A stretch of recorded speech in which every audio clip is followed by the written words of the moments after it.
नमस्कार, मैं आपके साथ के राणा। इंडिया वॉइस देख रहे हैं आप। बड़ी खबर के साथ बुलेटिन की शुरुआत करेंगे। रामपुर आजमगढ़ लोकसभा सीट पर उपचुनाव चल रहा है और जिसमें रामपुर आजमगढ़ सीट के लिए मतदान जारी है। बड़ी खबर आपकी टीवी स्क्रीन पर। रामपुर आजमगढ़ लोकसभा सीट पर उपचुनाव। रामपुर आजमगढ़ सीट के लिए मतदान जारी है। आजमगढ़ में सुबह 11 बजे तक का डेटा निकलकर सामने आ चुका है और आजमगढ़ में सुबह 11 बजे तक 19.84% वोटिंग हुई है और वहीं रामपुर में सुबह 11 बजे तक 19.06% मतदान हुआ। शाम 6 बजे तक डाले जाएंगे वोट।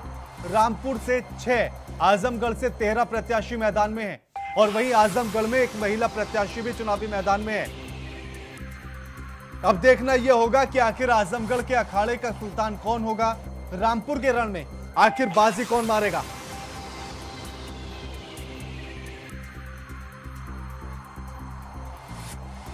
रामपुर और आजमगढ़ में 19 से 20% तक मतदान हो चुका है। 11 बजे तक का डेटा ये आपके सामने है, आपकी टीवी स्क्रीन पर है। और वहीं जहां रामपुर में 6 प्रत्याशी चुनावी मैदान में, तो आजमगढ़ में 13 प्रत्याशी चुनावी मैदान में है।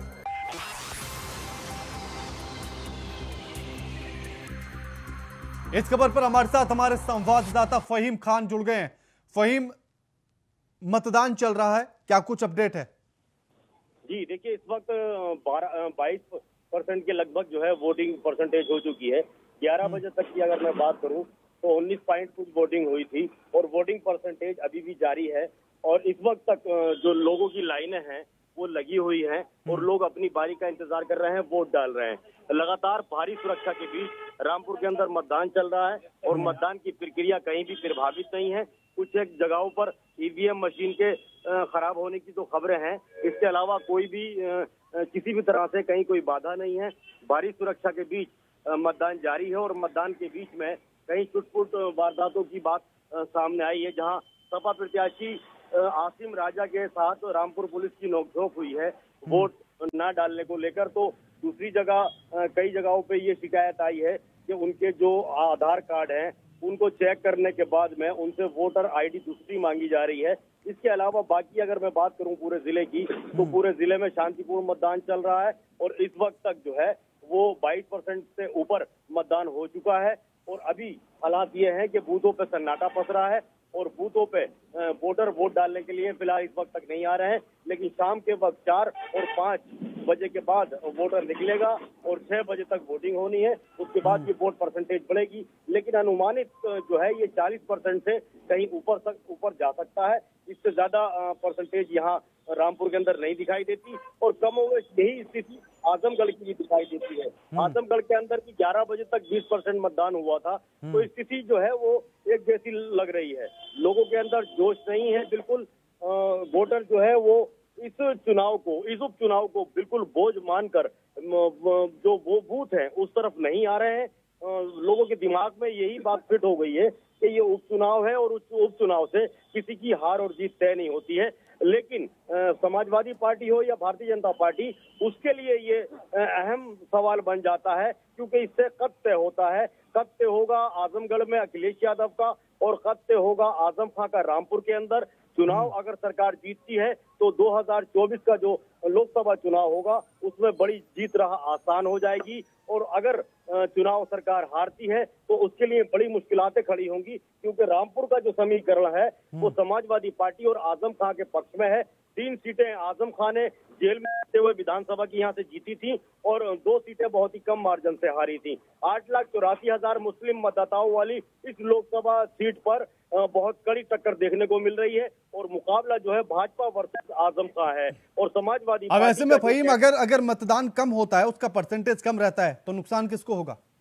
जी देखिए, बिल्कुल मैं आपको बता दूं कि अगर रामपुर के अंदर वोट परसेंटेज घटता है तो सीधा नुकसान समाजवादी पार्टी आजम खां को होगा, सपा प्रत्याशी आसिम राजा को होगा, क्योंकि वोट परसेंटेज घटने में सबसे ज्यादा जो उदासीनता देखी जाती है वो मुस्लिम महिलाओं और मुस्लिम मतदाताओं में देखी जाती है। मुस्लिमों के जो बूथ हैं उनमें बिल्कुल सन्नाटा पसरा है। इससे उलट दूसरी अगर मैं बात करता हूं तो बाकी लोग इतने जागरूक हैं क्योंकि वो कैडर बोर्ड से जुड़े हैं और कैडर बोर्ड आरएसएस का और भारतीय जनता पार्टी का जो वोट है वो घर घर जाकर घर में बैठ के ये समझा के आता है कि आपको कोई काम नहीं करना है, आज आपको वोट डालना है और वोट डालने से ही आगे आपकी दिशा और दशा तय होगी। तो ये स्थिति जो है वो समाजवादी पार्टी के लिए चिंताजनक है। जी बिल्कुल। और साथ ही क्या यूं ना समझा जाए कि परसेंटेज अगर 40% तक रहता है तो ये बेहद ही कम होगा?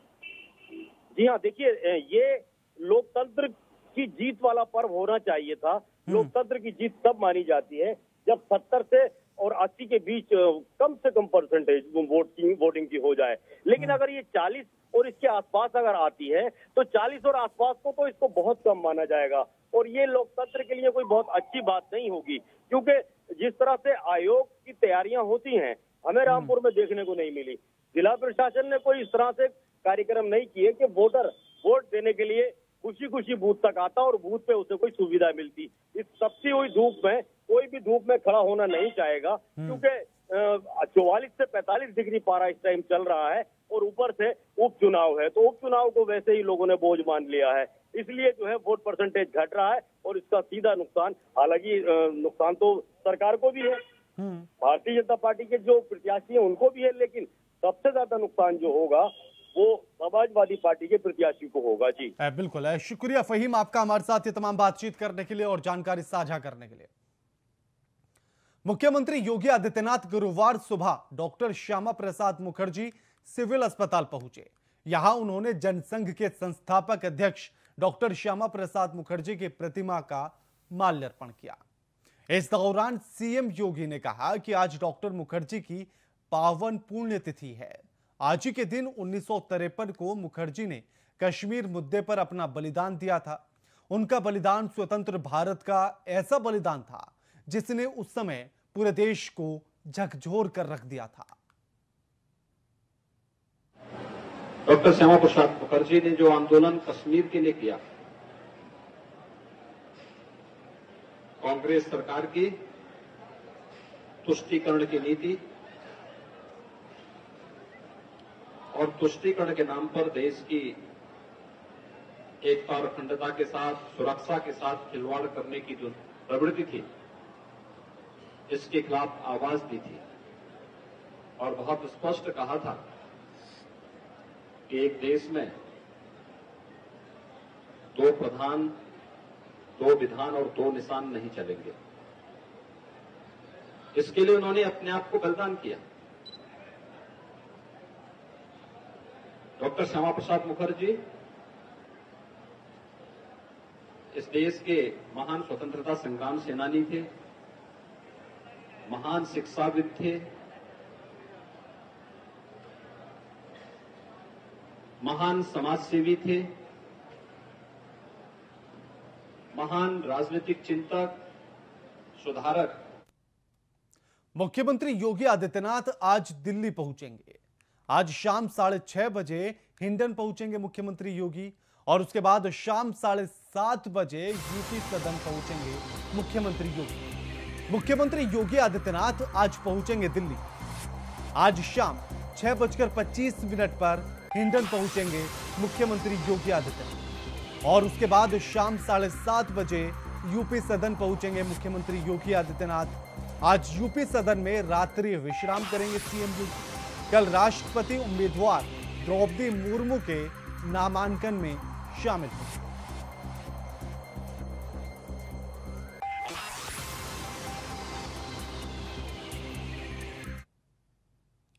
खबर कानपुर से है, जहां 1984 में सिख विरोधी दंगे हुए थे। एसआईटी ने 5 और आरोपियों को गिरफ्तार कर लिया है। बड़ी खबर आपकी टीवी स्क्रीन पर कानपुर से, जहां 1984 में हुए सिख दंगों का मामला है। एसआईटी ने 5 और आरोपियों को गिरफ्तार किया है।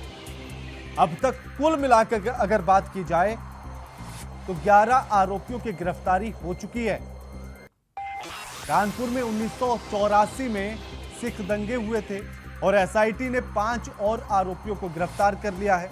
एसआईटी ने अब तक 11 आरोपियों को गिरफ्तार किया। आपको बता दें कि 1984 में जो दंगे हुए थे उनमें इन लोगों की संलिप्तता पाई गई और उसी के आधार पर इन 5 और लोगों को एसआईटी ने गिरफ्तार किया। अब कुल मिलाकर कानपुर से 11 लोगों की गिरफ्तारी हो चुकी है इसी मामले में।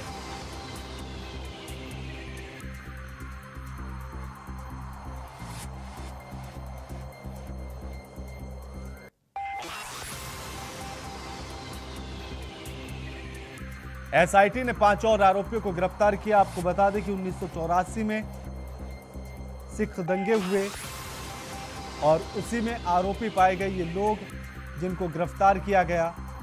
5 लोगों को अब गिरफ्तार किया गया और कुल मिलाकर एसआईटी अब तक 11 लोगों को गिरफ्तार कर चुकी है इस मामले में।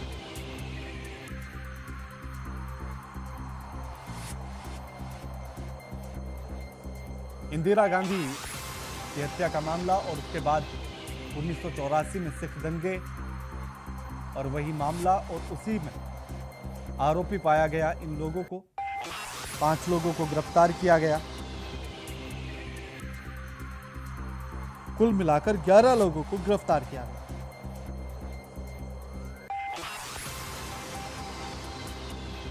एसआईटी इसकी जांच कर रही है।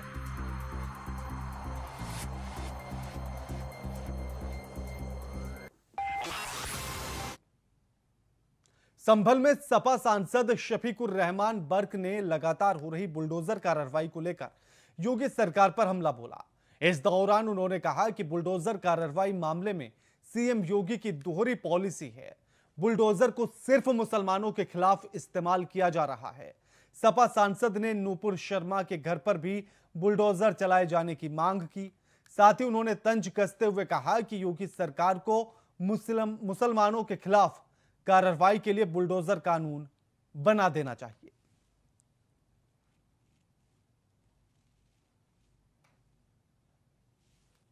इस देश के अंदर मतलब ये हमारे ना तो मोदी जी बोल रहे हैं ना अमित शाह बोल रहे हैं। आज तक यानी हमारे रसूल सल्लल्लाहु अलैहि वसल्लम की शान में जो गुस्ताखी नुपुर शर्मा ने और जिंदल ने की है, बहरहाल उसकी सारे मुसलमानों ने मांग की और यहाँ तक के उनके गोलियों का भी निशाना बने और उनके मकानों को बड़ी बड़ी मंजिलों को भी जमीन दोज कर दिया गया और बुलडोजर चला दिया गया।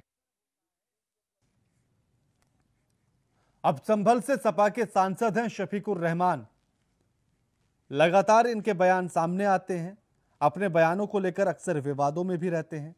अब एक और बयान उनका आया जो बुलडोजर की कार्रवाई को लेकर उन्होंने मुख्यमंत्री योगी आदित्यनाथ पर हमला बोला और उन्होंने कहा कि यह बुलडोजर सिर्फ मुसलमानों के घरों पर ही क्यों चलता है। अब सरकार को या तो सिर्फ मुसलमानों के घर पर बुलडोजर चलाने को लेकर एक कानून बना देना चाहिए। साथ ही उन्होंने कहा कि जिस तरह से पैगंबर साहिब पर आपत्तिजनक टिप्पणी नूपुर शर्मा ने की थी तो फिर योगी आदित्यनाथ को उनके घर पर भी बुलडोजर चला देना चाहिए। साथ ही उन्होंने कहा कि जिस तरह से हिंसा भड़की उस विवाद के बाद और उसके बाद मुसलमानों को टारगेट करके उनके घर पर बुलडोजर चलाया गया, उसी को लेकर कहना है शफीकुर रहमान का कि आखिर यह कार्रवाई एक तरफा क्यों होती है, कि ऐसे में तो सरकार फिर सीधा कानून बनाए कि बुलडोजर की कार्रवाई सिर्फ मुसलमानों के घर पर होगी।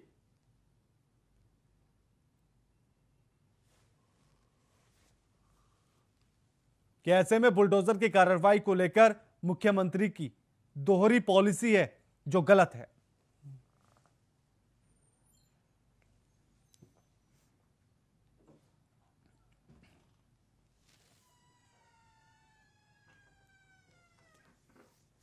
संभल से ये तस्वीरें आपकी टीवी स्क्रीन पर।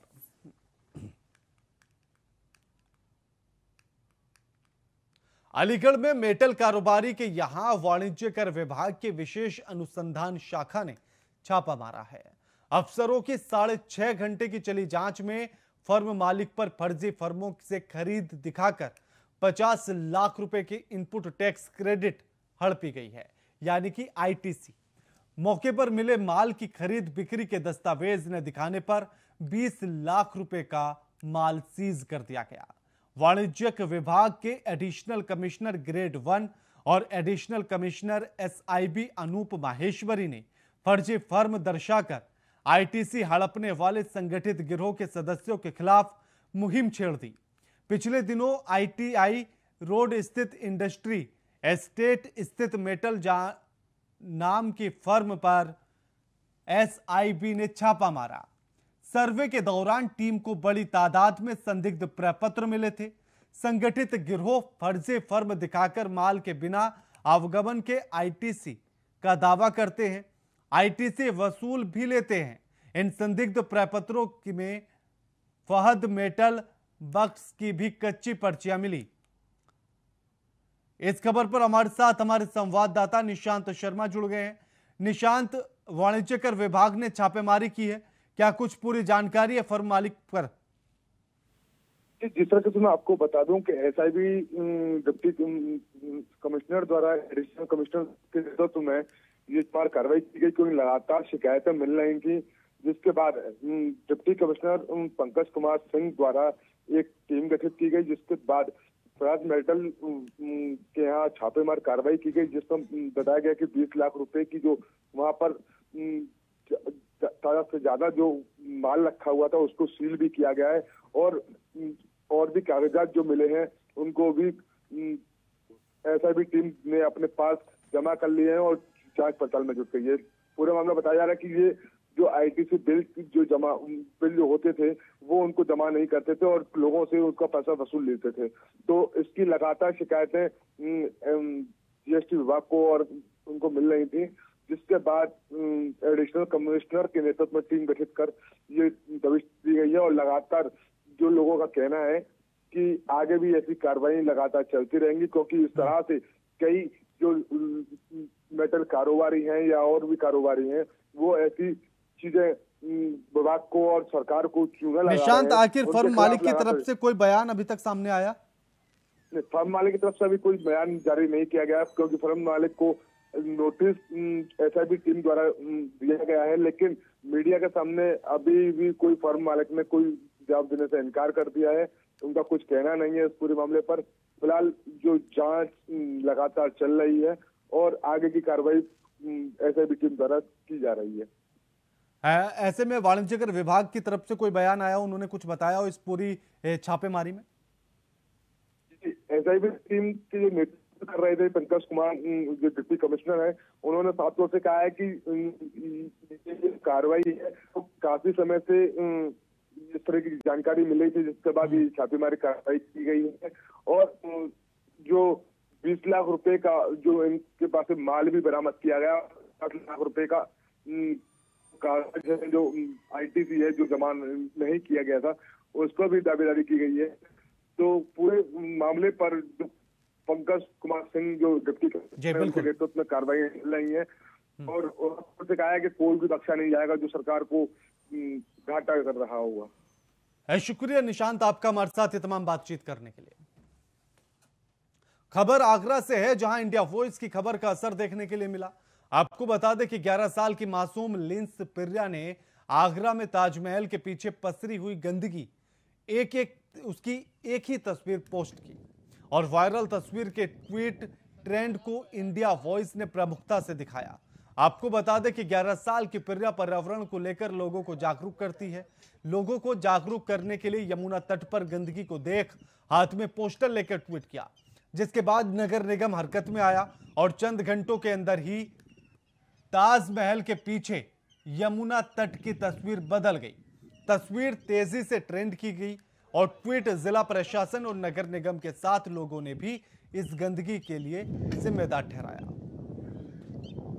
पहले तो वो विदेशी महिला नहीं है, वो यही मणिपुर की भारत की एक लड़की है, 10 या 11 वर्ष की, और बड़ी फेमस लड़की है, एनवायरमेंटल एक्टिविस्ट है। दूसरा विषय ये कि जो उन्होंने फोटो डाली है वो एक सच्चाई बयां कर रही है और कहीं ना कहीं ये हम लोग इससे जूझ भी रहे हैं। ये फोटो वैसे कल की नहीं है, ये फोटो थोड़ी पुरानी है। होता यह है कि गर्मियों के समय पानी जब नीचे उतरता है तो नदी में जो भी पॉलीथीन वगैरह है वो तट के पास आके वहाँ इकट्ठा हो जाती है। उसके लिए निरंतर हम लोग पर डे अपनी जो सफाई टीम है उसके माध्यम से उसकी क्लीनिंग भी कराते हैं। पहले तो वो विदेशी महिला नहीं है। अब ये तस्वीर देखिएगा, आगरा से तस्वीर है यमुना तट की, जहां एक लड़की ने 11 साल की लड़की ने इसकी तस्वीर पोस्ट की थी, यहां गंदगी का अंबार लगा था और ट्विटर पर उस पोस्ट को डालने के बाद वो ट्रेंड करने लगी और साथ ही इंडिया वॉइस ने इस खबर को बड़ी ही प्रमुखता के साथ दिखाया था, जिसके बाद नगर निगम अपनी नींद से जागा और उसने फिर यहां साफ सफाई कराई और उसके बाद की तस्वीरें आपकी टीवी स्क्रीन पर है। ऐसे में जहां एक तरफ नगर निगम इसके लिए जिम्मेदार है तो वहीं लोग भी इसके लिए जिम्मेदार हैं जो यहां अक्सर गंदगी फैलाते हैं। इस खबर पर हमारे साथ हमारे संवाददाता मयंक जुड़ गए हैं। मयंक, इंडिया वॉइस की खबर का एक बड़ा असर और यमुना तट की तस्वीर बदल गई है। तकनीकी कारणों के चलते उनसे संपर्क नहीं हो पा रहा है।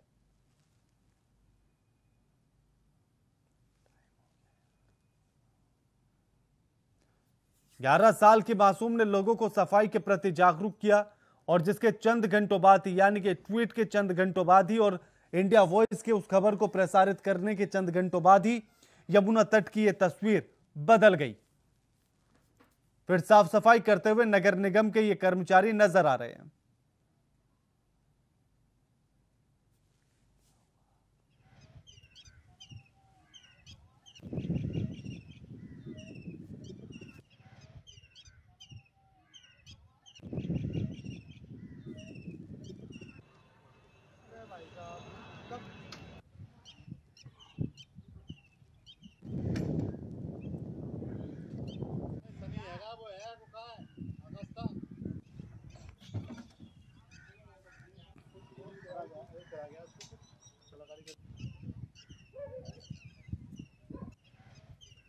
और इंडिया वॉइस की खबर का असर होता हुआ नजर आया आगरा में।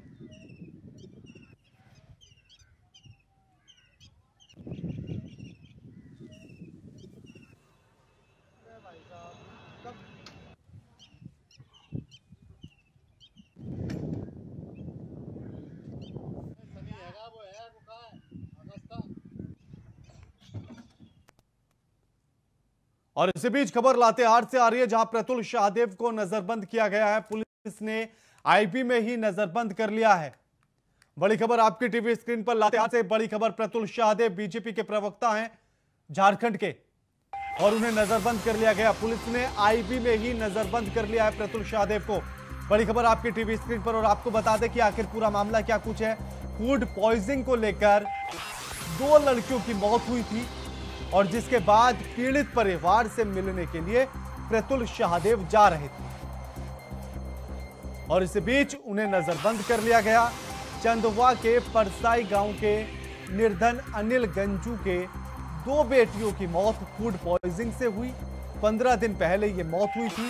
मौत के अगले दिन उसके घर पहुंचे मंत्री सत्यानंद भोक्ता ने 24 घंटे में 50,000 रुपए का मुआवजा दिलाने का वादा किया था। 15 दिन बीत जाने के बाद भी अभी तक एक भी पैसा उनको नहीं मिल पाया है।